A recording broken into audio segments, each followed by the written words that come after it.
কল্পনা করো তুমি একটি বিমানে বসে আছো, জানালার বাইরে শুধু বরফ আর পাহাড়। হঠাৎ বিমানটি প্রবল ঝাঁকুনি দিতে শুরু করলো। কয়েক সেকেন্ডের মধ্যে সব কিছু অন্ধকার হয়ে গেল।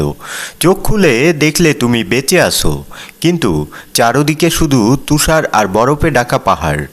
নেই কোনো শহর, নেই কোনো মানুষ, নেই কোনো সাহায্য। খাবার শেষ, পানি নেই, তাপমাত্রা -30 ডিগ্রির নিচে। আর সবচেয়ে ভয়ঙ্কর ব্যাপার হলো তোমাদের খুঁজে বের করার অভিযানও বন্ধ করে দেওয়া হয়েছে। তাহলে এখন কি করবে? বন্ধুরা, আজ আমি তোমাদের শোনাবো ইতিহাসের সবচেয়ে অবিশ্বাস্য সার্ভাইভাল স্টোরি, ফ্লাইট 571 এর গল্প। একটি গল্প যেখানে মৃত্যু ছিল নিশ্চিত, কিন্তু অসম্ভবকে সম্ভব করে 16 জন মানুষ ফিরে এসেছিল জীবনের কাছে। যাত্রার শুরু সাল 1972, 13 অক্টোবর। উরুগুয়ের একটি রাগবি দল চিলিতে একটি ম্যাচ খেলতে যাচ্ছিল। বিমানটিতে ছিল মোট 45 জন মানুষ। তাদের মধ্যে ছিল খেলোয়াড়, কোচ, বন্ধু এবং পরিবারের সদস্যরা।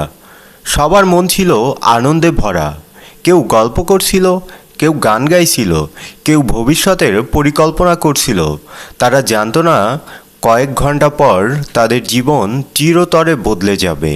বিমানটি ছিল একটি ছোট সামরিক চার্টার বিমান। আবহাওয়া খুব একটা ভালো ছিল না, তবুও যাত্রা শুরু হলো। বিমানটি যখন আন্দিজ পর্বতমালার কাছে পৌঁছায়, তখন আবহাওয়া আরও খারাপ হতে শুরু করে। ঘন মেঘ চারদিকে ছেয়ে যায়। পাইলটরা পাহাড় দেখতে পাচ্ছিল না, তাদের পুরোপুরি যন্ত্রের ওপর নির্ভর করতে হচ্ছিল। কিন্তু এখানেই ঘটে মারাত্মক ভুল। পাইলট ভুল হিসাব করছিলেন। তিনি ভেবেছিলেন বিমানটি পাহাড় পেরিয়ে গেছে।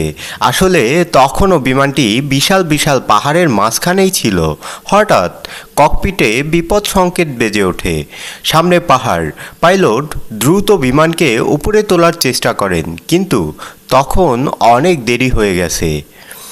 এক মুহূর্তের মধ্যেই বিমানের ডান পাখা পাহাড়ে আঘাত করে। পাখাটি ভেঙে যায়। তারপর আরেকটি পাখাও ছিঁড়ে যায়। বিমানের পেছনের অংশ সম্পূর্ণ আলাদা হয়ে যায়। অনেক যাত্রী সঙ্গে সঙ্গে বাইরে ছিটকে পড়ে। কেউ কয়েক হাজার ফুট নিচে পড়ে যায়। বিমানের মূল অংশটি বরফের ওপর দিয়ে স্লাইড করতে থাকে। অবশেষে এক প্রচণ্ড ধাক্কায় সেটি থেমে যায়। চারদিকে শুধু নীরবতা। কিছুক্ষণ আগেও যেখানে হাসি আনন্দ ছিল, এখন সেখানে শুধু আর্তনাদ। দুর্ঘটনার পর 45 জনের মধ্যে অনেকেই মারা গিয়েছিল, আবার অনেকে গুরুতর আহত হয়েছিল। বেঁচে যাওয়া মানুষগুলো চারদিকে তাকিয়ে বুঝতে পারল তারা পৃথিবীর সবচেয়ে দুর্গম জায়গাগুলোর একটিতে আটকা পড়েছে। তারা ছিল আন্দিজ পর্বতমালার বরফে ঢাকা বিশাল অঞ্চলে। যেদিকে চোখ যায় শুধু সাদা বরফ। কোনো গাছ নেই, কোনো প্রাণী নেই, কোনো সাহায্যের চিহ্ন নেই। দিনে সূর্যের আলো চোখ ঝলসে দিচ্ছিল, আর রাতের তাপমাত্রা নেমে যাচ্ছিল -30 ডিগ্রিতে। প্রথম কয়েকদিন সবাই আশা করছিল উদ্ধারকারী দল এসে যাবে। তারা বিমানের ভেতরে যা খাবার ছিল সব জড়ো করলো। কিছু চকলেট, কিছু বিস্কুট, কয়েক বোতল ওয়াইন। এটুকু খাবার 30 জনের মধ্যে কতদিন চলবে? তাই সবাই খুব অল্প অল্প করে খেতে শুরু করলো। কেউ আধা টুকরো চকলেট খাচ্ছিল, কেউ এক চুমুক ওয়াইন পান করছিল।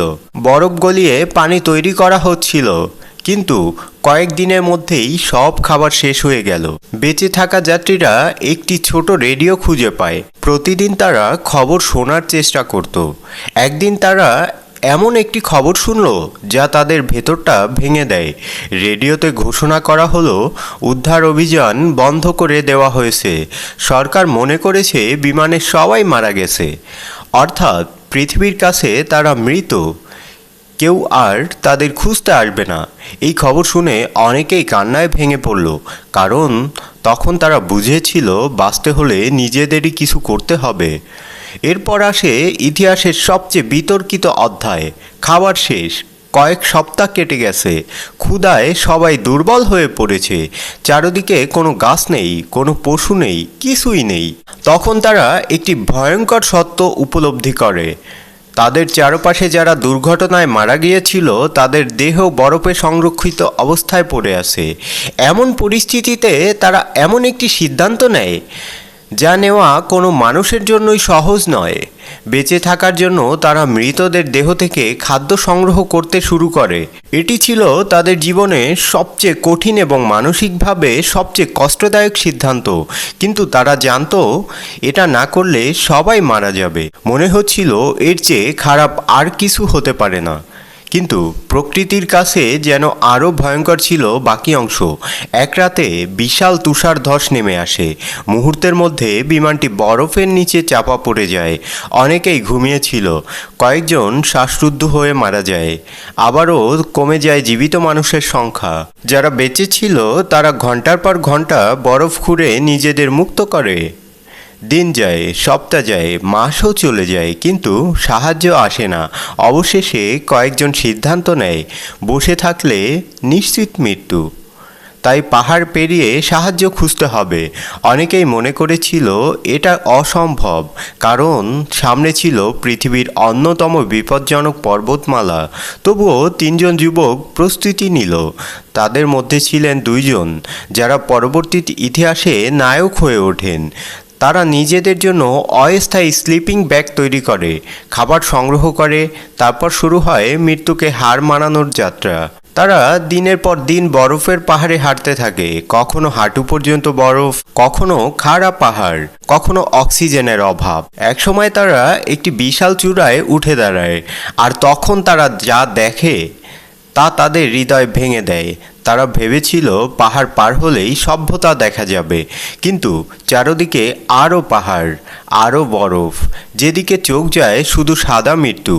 তবুও তারা হাল ছাড়েনি। প্রায় 10 দিনেরও বেশি সময় হাঁটার পর তারা প্রথমবারের মতো একটি নদী দেখতে পায়। এর মানে সভ্যতা খুব দূরে নয়।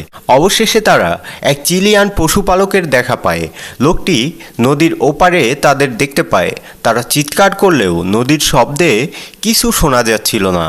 তখন পশুপালক একটি কাগজ ও পেন্সিল ছুঁড়ে দেয়।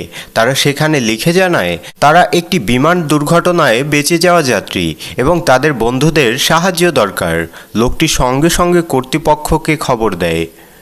22 ডিসেম্বর 1972, দুর্ঘটনার 72 দিন পর হেলিকপ্টার এসে পৌঁছায়। এক এক করে জীবিতদের উদ্ধার করা হয়। সেই মুহূর্তে অনেকেই কান্নায় ভেঙে পড়ছিল, কারণ তারা জানতো অসম্ভবকে সম্ভব করেছে তারা। 45 জনের মধ্যে শেষ পর্যন্ত 16 জন বেঁচে ফিরেছিল। যখন এই ঘটনা বিশ্ব জানতে পারে, সবাই হতবাক হয়ে যায়। মানুষ বিশ্বাসই করতে পারছিল না কেউ 72 দিন বরফাচ্ছন্ন পাহাড়ে বেঁচে থাকতে পারে। পরে এই ঘটনা নিয়ে অসংখ্য বই লেখা হয়েছে, ডকুমেন্টারি তৈরি হয়েছে, সিনেমাও নির্মিত হয়েছে। আজও এটি মানব ইতিহাসের সবচেয়ে অবিশ্বাস্য সার্ভাইভাল গল্পগুলোর একটি হিসেবে বিবেচিত হয়। ফ্লাইট 57 এর গল্প শুধু একটি বিমান দুর্ঘটনার গল্প নয়, এটি মানুষের ইচ্ছাশক্তির গল্প, এটি আশা হারিয়ে না ফেলার গল্প। এটি প্রমাণ করে যত ভয়ঙ্কর পরিস্থিতি হোক না কেন, মানুষ বেঁচে থাকার জন্য অবিশ্বাস্য শক্তি খুঁজে পেতে পারে। 72 দিন পর বরফের মরুভূমি, ক্ষুধা, তুষারধস, মৃত্যুর ছায়া, সব কিছুকে হারিয়ে 16 জন মানুষ ফিরে এসেছিল জীবনের কাছে। আর সেই কারণেই ফ্লাইট 571 এর ঘটনা আজও ইতিহাসের সবচেয়ে অবিশ্বাস্য বেঁচে ফেরার গল্প হিসেবে স্মরণ করা হয়। তুমি যদি সেই পরিস্থিতিতে থাকতে, বেঁচে থাকার জন্য কত দূর যেতে পারতে?